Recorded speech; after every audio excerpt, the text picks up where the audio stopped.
Hey, hi fam. Long time no see. Want to give you updates. I'm alive. No, I'm joking. So what's been going on with me? Well, the kidney's working. It's finally functioning. It's creating blood. I'm able to create blood now. It's staying leveled. My numbers are stable. So that's good. Urinating, the works. I feel a lot stronger. My incisions have healed. Um, I have I have lost all my hair, like all of it. It's like pretty much like non-existent. Like you can see, like through my scalp, like all of this is gone. But on the bright side, they have decided to finally change my medication. I was on the tacrolimus, which was pulling out my hair. So now they're gonna put me on cyclosporin. I think that's how you pronounce it, cyclosporin, which is used on it's like a next best thing type of medication. The doctor said there's really no big difference besides some of the side effects. So this medicine, a lot of alopecia patients actually use this medication, or people who have hair transplant can use this medication. So it'll make my hair grow back versus fall out like the tacrolimus. So hopefully that happens. I'm still gonna cut off my hair because this was kind of like dialysis hair anyway. It was like brittle, it was hard, it wasn't growing right, it was kind of stiff, it didn't curl properly, it was just very, very dry. So I'd rather just start anew, cut it low, and then as I grow out, trim it, and then get the rest of it out. Still dealing with the depression thing, because I don't look like myself. Like, my face is so chunky.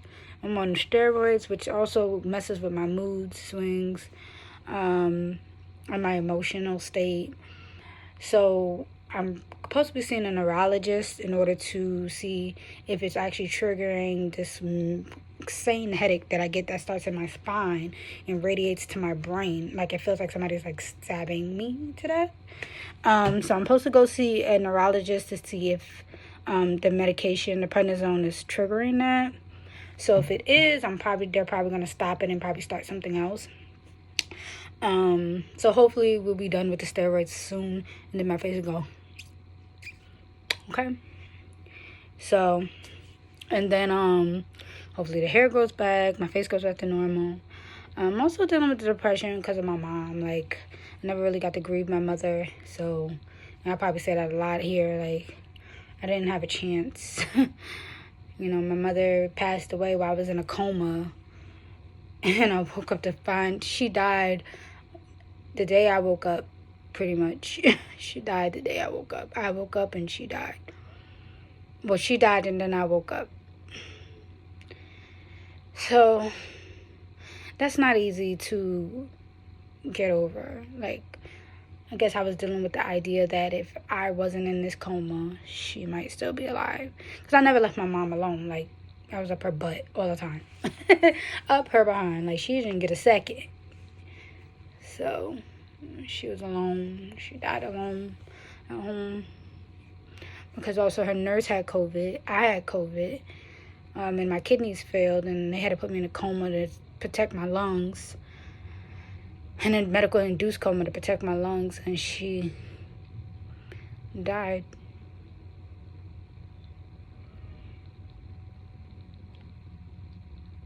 And it's like, how do you get over that?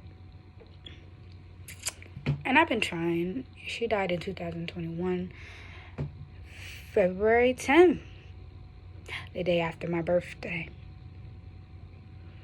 I was in a coma for my birthday. She died the day after my birthday, which is my niece's birthday.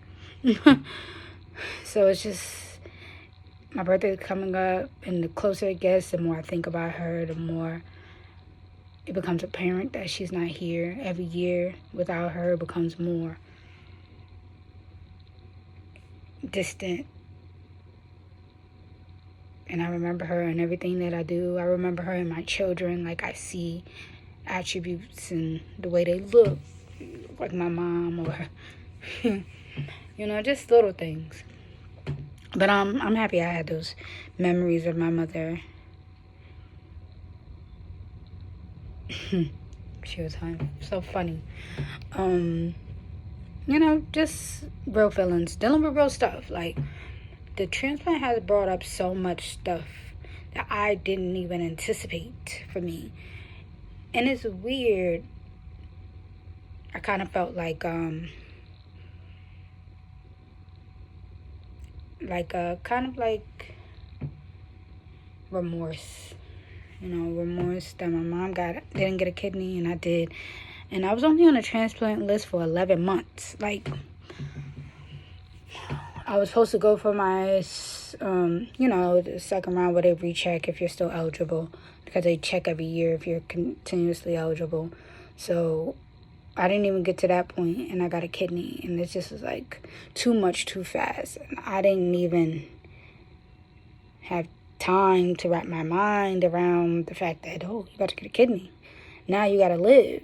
Now you're going to live a little longer. Like, oh, shit.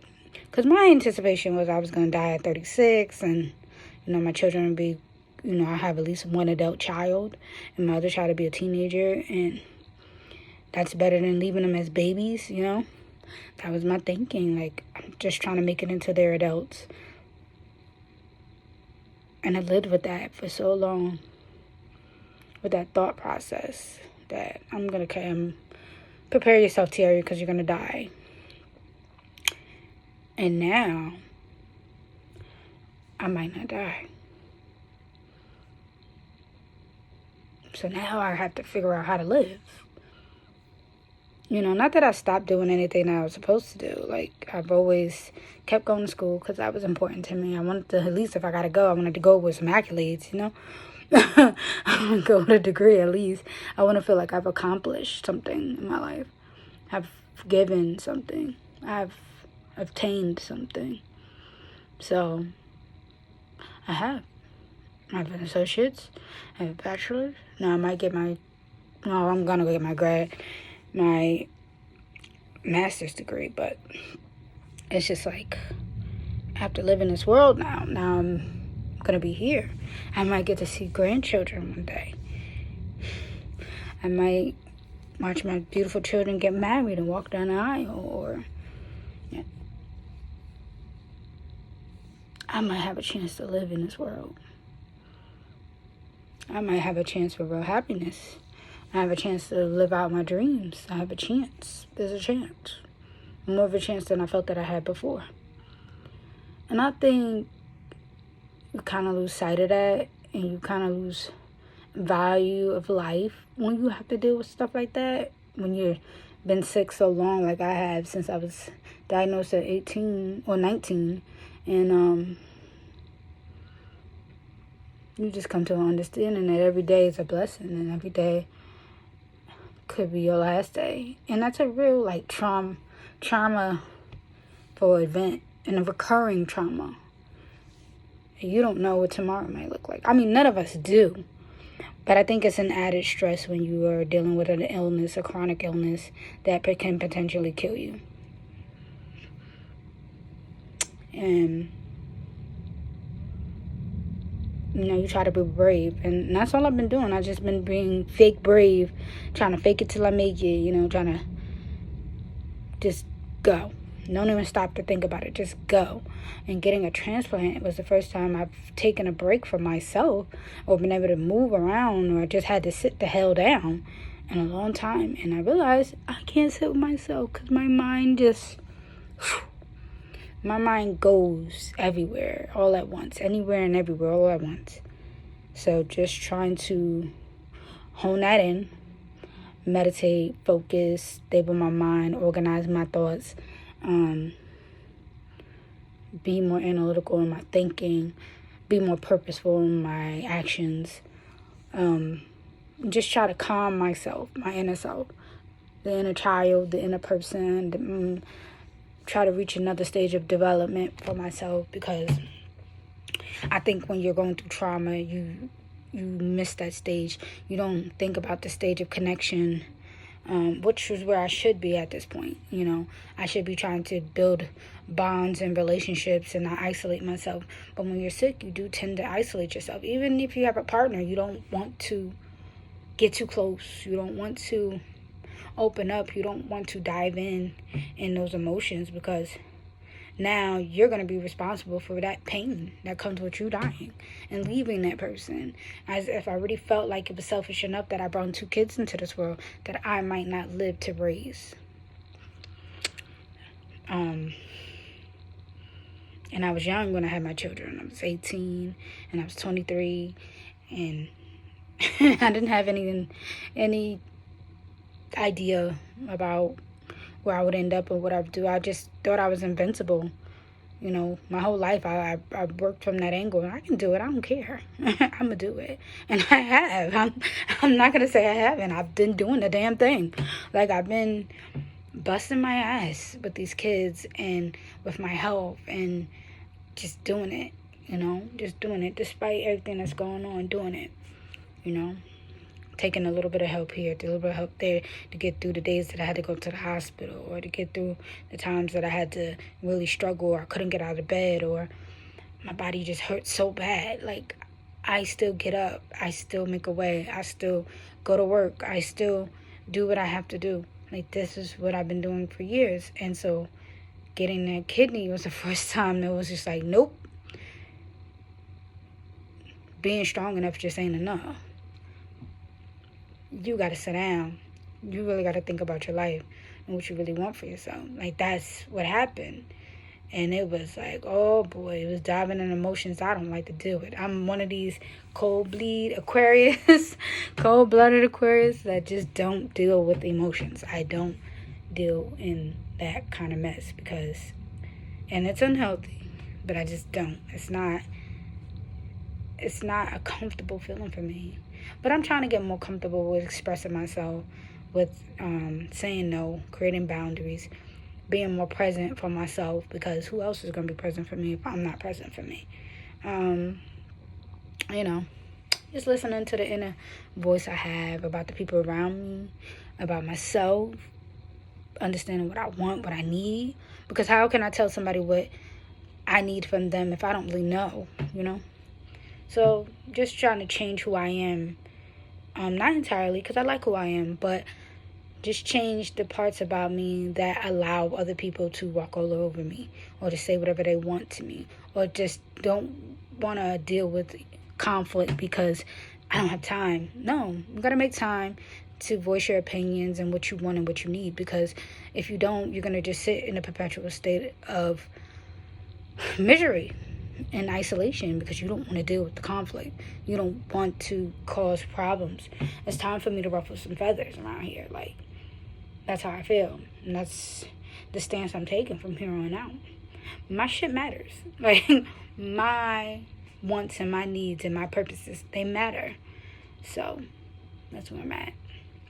And it's funny how a kidney just does all of that for you. Like, it brings up all of these things that you just be lax on in your life, because I don't have time to care about that, because I got this I have to handle before this happens, you know.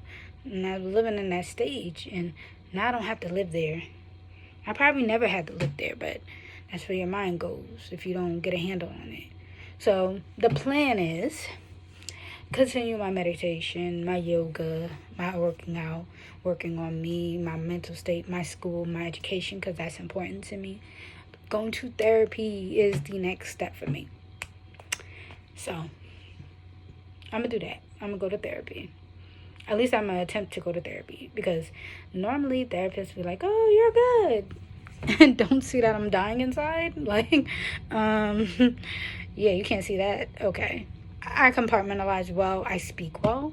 So I think a lot of time that is portrayed as if I'm doing okay, when in all actuality, I'm not. I'm not okay. Like, I'm too strong for my own damn good. I'm too okay with things I shouldn't be.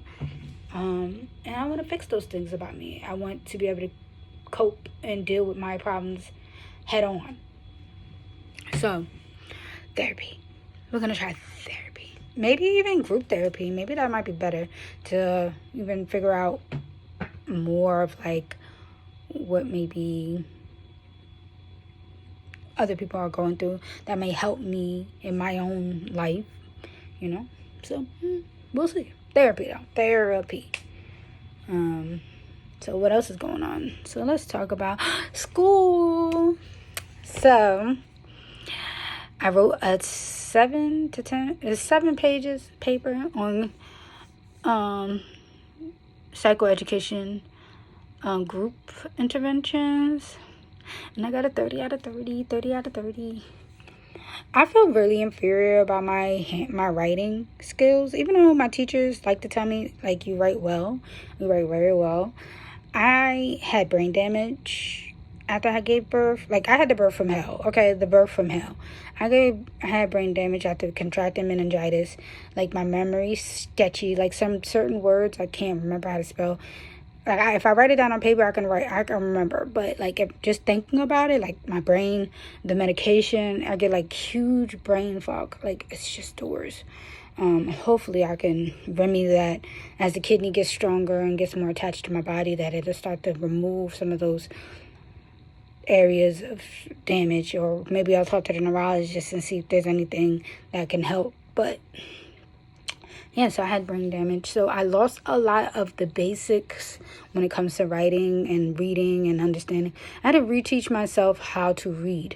When I contracted meningitis, I had so much damage. I lost hearing in my right ear. Like, I'm deaf in my right ear. I have a hearing aid. I don't like to wear it, but I have a hearing aid. And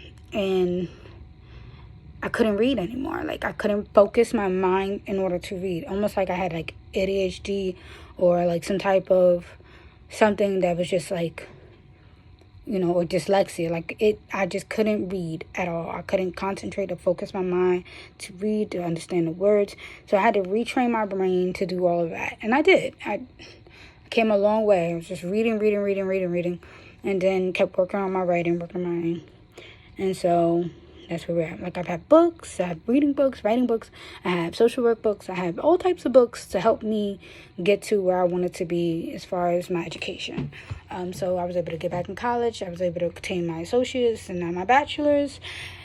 And hopefully we get into this master's program. Pray for me, send me them prayers, because it's important to me that I finish school and I become the person I want to be. I want to get back into the world. I want to work in a dialysis center, but I also want to do therapy. I like the helping profession. I feel like I found myself here where like, just working with clients, it gives me this sense of purpose. And that may sound selfish, that I'm helping people for my own sense of purpose, but I think you have to be in it for the right reasons. And I love seeing people grow and develop and change and be the best selves. And even if I can't watch it, just getting you on the right path is heartwarming for me. I'm like the emotional gangster I am. Like, I'm very thorough. I'm thoroughbred. Like, I'm like no take no shit type of person, but I love a win-win story. Like, I love to see people win and get your shit. Like, get your shit. Like, you can do this. I don't care what's going on in your life or what you've done in your life. You can do this. You can do it. Like, defy every odds you can. Do it purposely. Defy odds. People say you can't. Just do it anyway. Do it just prove it to yourself that you can do it. Because forget proving it to them. Prove it to yourself that you are capable. Because you got it. Like, everybody has that thing about them. And I have it. And I know you have it. We all got it. Like, we just got to tap into it. Be purposeful in your actions. That's all I can say, you know. But, I mean, that's really it. I'm going to bring more information regarding my school, my education, like my program, like what kind of work I'm doing. So just stay tuned for that. And I keep saying I'm going to be better with this posting, but it was really just me kind of catch up in school that was keeping me from posting a lot. But I got y'all. Tap in with me, you know, and I'm tap in with you. All right, guys. Good night.